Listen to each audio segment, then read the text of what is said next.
इस्लामी तारीख का वो सुल्तान जिसने पूरे यूरोप की सलीबी ताकत को कुचलते हुए फ़लस्तीन को आज़ाद कराया, जिन्हें हज़रत खालिद बिन वलीद रज़ी अल्लाह ताला अन्हो के बाद मुसलमानों का एक अजीम फ़ौजी जनरल माना जाता है और जिनकी अजीम व शान सल्तनत में मौजूदा दौर के मिस्र, शाम, यमन, फ़लस्तीन, दियार बकर, मक्का, मदीना और शुमाली इराक़ शामिल थे। व्यूअर्स, आज हम फ़ातेह बैतुल मक़दिस सुल्तान सलाहुद्दीन अय्यूबी की मुकम्मल फैमिली ट्री की बात करेंगे। सुल्तान सलाहुद्दीन अय्यूबी के आबाओ अजदाद कौन थे और जंगी सल्तनत के हुक्मरानों से इनका क्या ताल्लुक़ था। अपनी वफ़ात के नज़दीक सुल्तान ने ऐसी क्या गलती की कि अय्यूबी सल्तनत टुकड़े टुकड़े हो गई और सुल्तान सलाहुद्दीन अय्यूबी के बच्चे कितने थे। क्या आज के दौर में अय्यूबी ख़ानदान दुनिया में कहीं पाया जाता है। व्यूअर्स, मैं हूं एहतशाम अरशद और आप देख रहे हैं the infotainment channel. Viewers, Sultan Salahuddin Ayyubi के ख़ानदान का ताल्लुक एक कुर्दिश कबीले रवादिया से था जो मौजूदा आर्मीनिया के शहर डेवन में आबाद थे। महफूज तारीख के मुताबिक इस खानदान के जद्द अमजद शादी इब्ने मरवान थे जो उन दिनों की एक ताकतवर कुर्दिश एम्पायर सल्तनत शदादीद में एक ऊंचे ओहदे पे फाइज थे। चुनाचे जब सल्जूकी सुल्तान मलिक शाह अव्वल ने इस सल्तनत के आखिरी हुक्मरान फदलून इब्ने फदल को माजूल किया तो शादी इब्ने मरवान अपने पूरे खानदान के साथ डेवन का इलाका छोड़ के इराक के शहर तिकरीत हिजरत कर आए जो उस वक्त अब्बासी सल्तनत के ज़ेरे कंट्रोल था। तिकरीत में रहते हुए कुछ ही अरसे में अब्बासियों ने उन्हें इस शहर का गवर्नर मुकर्रर कर दिया।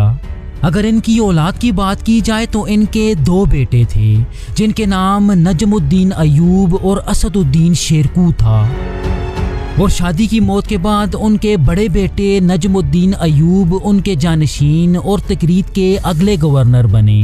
आप सुल्तान सलाहुद्दीन अय्यूबी के वालिद थे और कहा जाता है कि सुल्तान ने अपनी सल्तनत का नाम अपने वालिद के नाम से ही मंसूब करके अय्यूबी सल्तनत रखा था।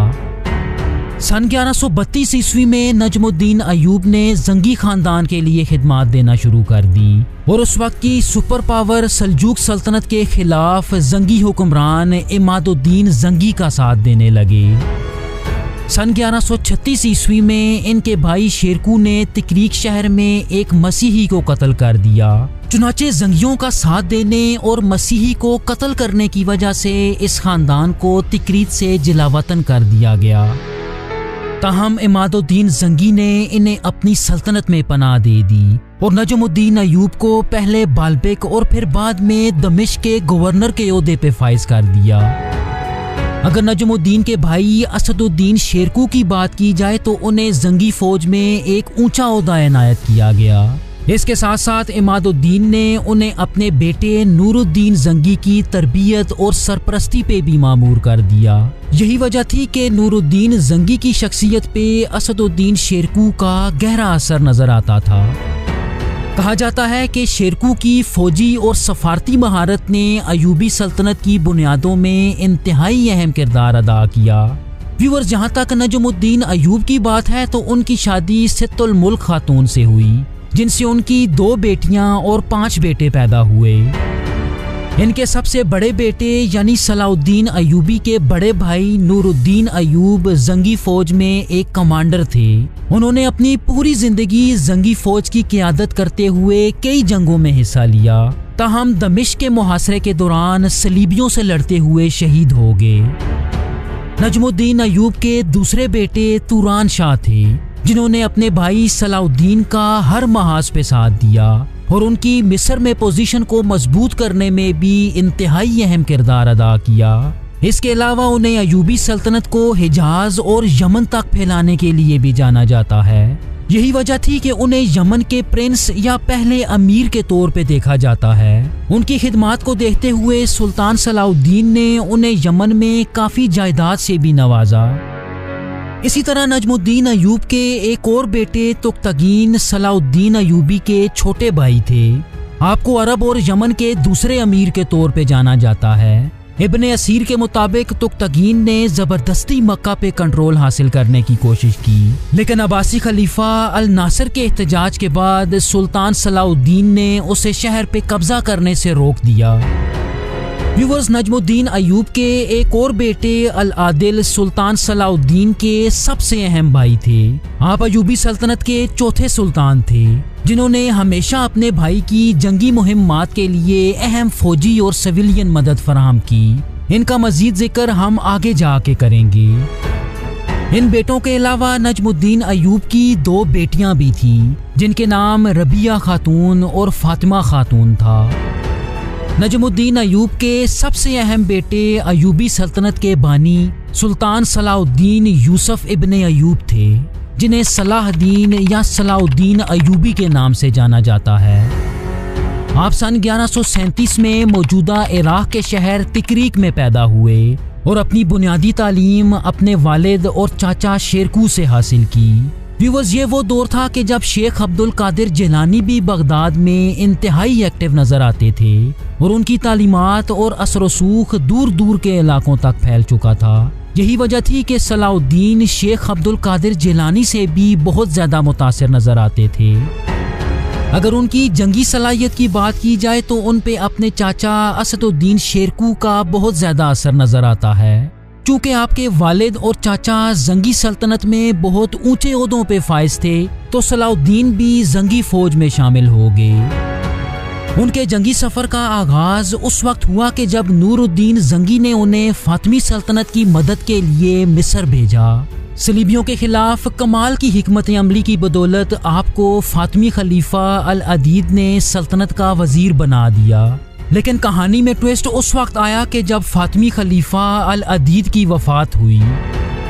खलीफा की मौत के बाद फातिमी सल्तनत का कंट्रोल सलाउद्दीन अयूबी के हाथ में आ गया, जिन्होंने मिस्र में कायम शिया फातिमी खिलाफत का खात्मा करते हुए बगदाद में सुन्नी अब्बासी खिलाफत से बैत कर ली और यहाँ अपनी अयूबी सल्तनत की बुनियाद रख दी।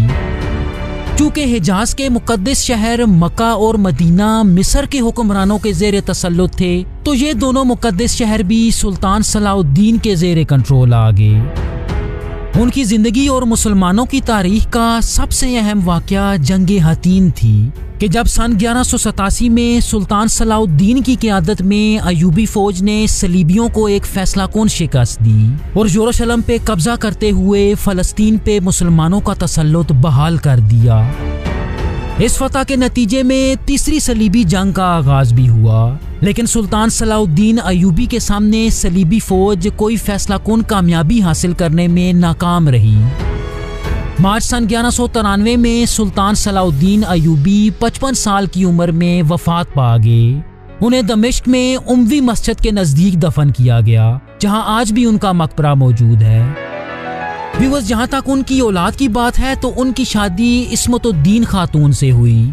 कई मुअर्रिखीन ये दावा करते हैं कि इस्मतुद्दीन खातून नूरुद्दीन जंगी की बेवा थी और सुल्तान सलाउद्दीन से शादी करने का वाहिद मकसद मुसलमानों की अजीम शान सल्तनत को जोड़ के रखना था। रवायात में आता है कि सुल्तान सलाउद्दीन के कुल 17 बच्चे पैदा हुए, जिनमें सबसे अहम उनके 3 बेटे अल अफजल, अल अजीज और अल जाहिर थे। लेकिन जानशीनी के मामले में सुल्तान सलाउद्दीन ने भी वही गलती की जो उनसे पहले अब्बासियों और सल्जूकों ने की। उन्होंने अपनी अजीम शान अयूबी सल्तनत को 3 टुकड़ों यानी अपने 3 बेटों में तकसीम कर दिया। उनके बेटे अल अफजल के हिस्से में फ़लस्तीन और शाम, अल अजीज के हिस्से में मिस्र और अल जाहिर के हिस्से में हलब का इलाका आया। इस तकसीम का ये नतीजा निकला कि अयूबी सल्तनत अंदरूनी तौर पे इंतहाई कमज़ोर हो गई। लेकिन इस तकसीम के बावजूद उनके बेटे अल अजीज किसी हद तक पूरी अयूबी सल्तनत पर अपना तसल्लुत कायम करने में कामयाब रहे, जिन्हें सुल्तान सलाउद्दीन अयूबी का असल जानशीन कहा जाए तो गलत ना होगा। लेकिन अल अजीज को अपने भाइयों के साथ साथ जंगी हुक्मरानों और कई छोटे बड़े दुश्मन कबीलों की बगावतों का सामना था। उनका इंतकाल सन 1198 में एक शिकार के दौरान हुआ और उनके बाद उनके 12 साला बेटे अल मंसूर तख्त पे बैठने में कामयाब हुए। लेकिन इनके तख्तनशीन होते ही इस बात पे खाना जंगी शुरू हो गई कि इस कम सिन सुल्तान का कमांडर इन चीफ कौन होगा, या अगर दूसरे अल्फाज में बात की जाए तो इसके लिए फैसला लेने वाला कौन होगा। चुनाचे सलाउद्दीन अयूबी के भाई अल आदिल और उनके बेटे अल अफजल में जंगों का एक सिलसिला शुरू हुआ, जिसके नतीजे में अल अफजल को बुरी तरह शिकस्त हुई। अल आदिल ने अल मंसूर को मुल्क बदर करते हुए तख्त पे कब्जा कर लिया और अयूबी सल्तनत के चौथे ताकतवर सुल्तान बन के सामने आए। सलीबियों में उन्हें सफ़ुद्दीन के नाम से जाना जाता है, जो उनके नाम सैफुद्दीन से निकाला गया था। अपनी फतह के बाद उन्होंने तकरीबन 2 दहाइयों तक पूरी अयूबी सल्तनत पर इंतहाई अक्लमंदी से हुकूमत की और सल्तनत को काफ़ी हद तक मुत्तहिद रखने में भी कामयाब रहे।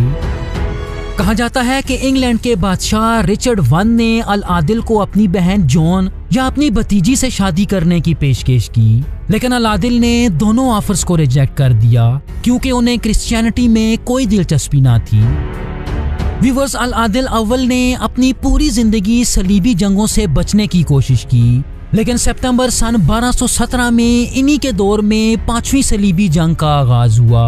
72 साला सुल्तान आदिल ने इस सलीबी फौज का डट के मुकाबला किया और इसी मुहिम के दौरान बीमारी से इंतकाल कर गए। उनकी वफात के बाद उनके बेटे अल कामिल नासरुद्दीन सल्तनत के 5वें सुल्तान बनने में कामयाब हुए। उन्होंने 5वीं सलीबी फौज को अमन कायम करने की पेशकश की, लेकिन सलीबियों ने उनसे मुज़ाकरात करने से इनकार कर दिया और कायरा की तरफ मार्च करने लगे। लेकिन अल कामिल ने इंतहाई अक्लमंदी से दरियाए नील का पानी खोल दिया, जिससे सलीबी फौज आगे बढ़ने में नाकाम रही और आखिरकार 5वीं सलीबी फौज भी अपने अहदाफ को पूरा किए बगैर ही वापस लौट गई।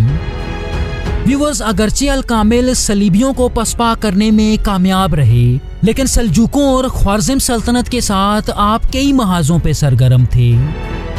अल कामिल ने अपनी वफात के नज़दीक अयूबी सल्तनत को अपने 2 बेटों में मजीद तकसीम कर दिया।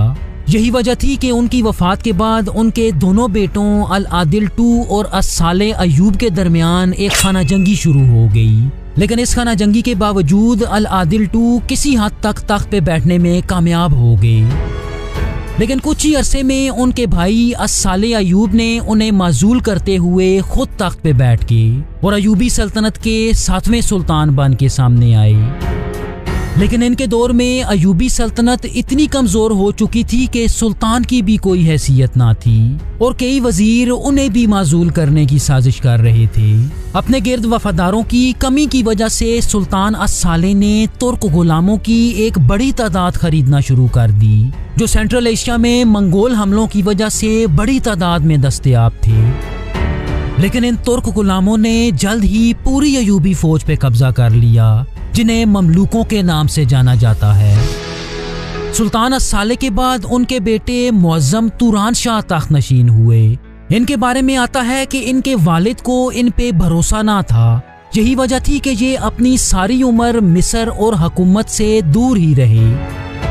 लेकिन इसके बावजूद तुरान शाह 7वीं सलीबी फौज को शिकस्त देने और इसके लीडर लुइस IX को कैद करने में कामयाब हो गए। तहम ममलूक गुलामों के साथ इनके ताल्लुकात ज्यादा अच्छे ना थे, चुनाचे ममलूकों ने एक साजिश के जरिए सुल्तान को कत्ल करा दिया।